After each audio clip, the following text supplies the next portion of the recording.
Assalamualaikum warahmatullahi wabarakatuh. Shalom, kami dari mahasiswa Universitas Sulawesi Barat, Fakultas Keguruan dan Ilmu Pendidikan, Prodi Pendidikan Guru Sekolah Dasar. Kami dari kelompok 3 beranggotakan 6 orang dan mahasiswa semester 1. Bahasa Indonesia adalah salah satu syarat yang harus dipenuhi masyarakat Indonesia, tidak terkecuali murid sekolah dasar. Dalam bidang pendidikan dan pengajaran di sekolah dasar, bahasa Indonesia merupakan mata pelajaran pokok. Pelajaran bahasa Indonesia diajarkan kepada murid berdasarkan kurikulum yang berlaku, yang di dalamnya kurikulum pendidikan dasar. Tercantum beberapa tujuan pembelajaran, salah satunya tujuan pokoknya adalah murid mampu dan terampil berbahasa Indonesia dengan baik dan benar. Setelah mengalami proses belajar mengajar di sekolah, keterampilan berbahasa itu tidak saja meliputi satu aspek, tetapi di dalamnya termasuk kemampuan membaca, menulis, mendengarkan atau menyimak, dan berbicara. Dalam proses pemerolehan dan penggunaannya, keterampilan berbahasa tersebut saling berkaitan. Bahasa tulis mencakup sejumlah unsur-unsur bahasa, salah satunya adalah mengenal ejaan yang mencakup macam-macam huruf, berbagai kata, dan aneka tanda baca. Ada beberapa hal yang perlu dikemukakan, khususnya berbagai persoalan yang akan dibahas dalam makalah ini.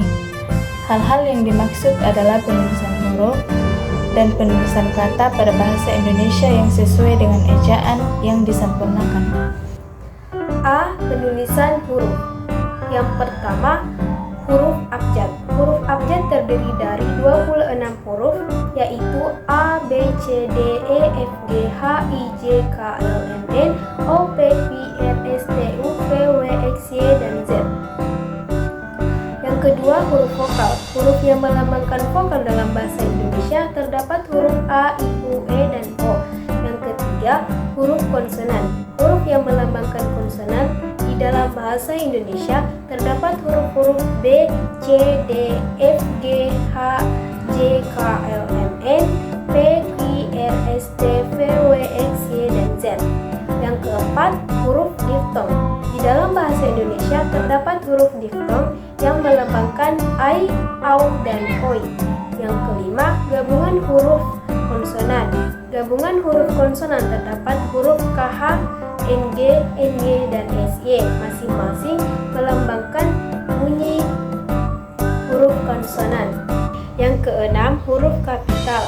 Huruf kapital atau huruf besar dipakai sebagai huruf pertama pada awal kalimat dan ketikan langsung.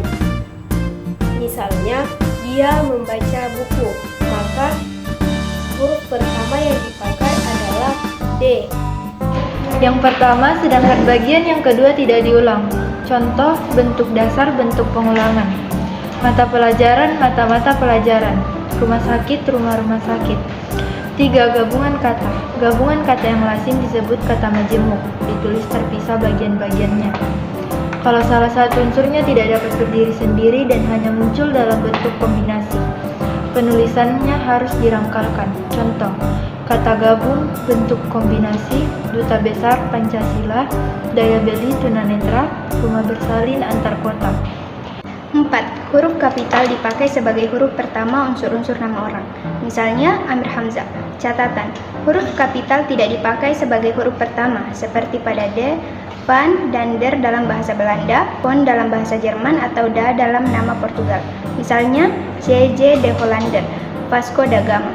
Dalam nama orang tertentu, huruf kapital tidak dipakai untuk menuliskan huruf pertama kata bin atau binti. Misalnya, Abdul Rahman bin Zaini, Siti Fatimah binti Salim. 5. Huruf kapital dipakai sebagai huruf pertama nama bangsa, suku bangsa, dan bahasa. Misalnya, bangsa Eskimo, bahasa Indonesia. 6. Huruf kapital dipakai sebagai huruf pertama nama tahun, bulan, hari, dan hari raya. Misalnya, tahun Hijriah bulan Maulid, bulan Agustus hari Galungan. Huruf kapital dipakai sebagai huruf pertama unsur-unsur nama peristiwa sejarah. Misalnya, Perang Dunia Pertama, Proklamasi Kemerdekaan Indonesia. 9. Huruf kapital dipakai sebagai huruf pertama setiap unsur bentuk ulang sempurna yang terdapat pada nama lembaga resmi, lembaga ketatanegaraan, badan dokumen resmi, dan judul karangan. Misalnya Perserikatan Bangsa-Bangsa, Yayasan Ilmu-Ilmu Sosial. 10. Huruf kapital dipakai sebagai huruf pertama semua kata, termasuk semua unsur kata ulang sempurna di dalam judul buku, majalah, surat kabar, dan makalah, kecuali kata tugas seperti di, ke, dari, dan yang, dan untuk yang tidak terletak pada posisi awal. Misalnya majalah bahasa dan sastra. Huruf kapital dipakai sebagai huruf pertama unsur singkatan, nama gelar, pangkat, dan sapaan yang digunakan dengan nama diri. Misalnya about, press, blog, people, papers, topic, academia, edu, journals, we're hiring. Help, cancer, privacy, copyright, academia, 2024. Kata ganti ku, kau, mu, dan nya.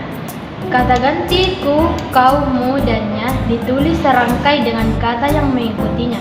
Sedangkan kata aku, kamu, engkau, dan dia ditulis terpisah dengan kata yang mengikutinya. 5. Kata depan di, ke, dan dari. Kata depan di, ke, dan dari ditulis terpisah dengan kata yang mengikutinya. Awalan di yang penulisannya dirangkaikan selalu berhubungan dengan kata kerja dan mempunyai pasangan yang bisa dipertukarkan dengan awalan me. Misalnya, awalan dibeli dapat dipertukarkan dengan awalan membeli. Adapun kata depan di, ke selalu berhubungan dengan arah dan tempat dan cara penulisannya, dipisahkan dengan kata yang mengikutinya. 6. Partikel la, ka, pun, dan per. Partikel la, ka ditulis serangkai dengan kata yang mengikutinya. Adapun partikel pun ditulis terpisah dengan kata yang mengikutinya, kecuali pada kata adapun, meskipun, walaupun, dan sejenisnya yang sudah dianggap padu benar. Partikel pun ditulis terpisah karena bentuknya hampir sama dengan bentuk kata lepas. Bentuk pun seperti itu mempunyai makna juga sehingga penulisannya dipisahkan. Contoh, persoalan itu pun dikemukakannya, atau persoalan itu juga dikemukakan. Partikel per ditulis terpisah dengan kata yang mengikutinya karena bentuknya sama dengan kata yang berarti mulai, demi, dan setiap. Contoh, gaji buruh dinaikkan per 1 Januari 2012. Mulai, mobil-mobil yang melalui jembatan itu harus masuk satu persatu. Demi, harga kain itu 2 juta per meter itu setiap. Demikianlah presentasi dari kelompok kami, lebih dan kurangnya mohon dimaafkan. Wassalamualaikum warahmatullahi wabarakatuh.